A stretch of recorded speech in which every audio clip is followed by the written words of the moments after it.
कालू। हाँ क्या बोला रे कुत्ते? तेरा नाम लिया।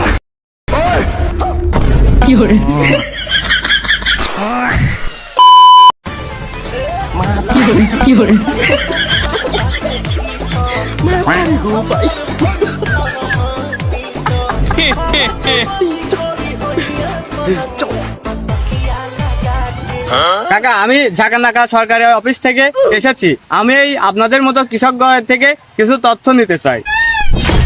হ্যাঁ বলেন স্যার। আচ্ছা আপনার নাম কি? आकाश। এটা কি আপনার ছেলে? হ্যাঁ নাম কি? কি হলো চাচা, নামটা বলেন, আরো অনেক কিছু লেখার বাকি আছে। ओ कालू। हाँ क्या बोला रे कुत्ते? तेरा नाम लिया। কি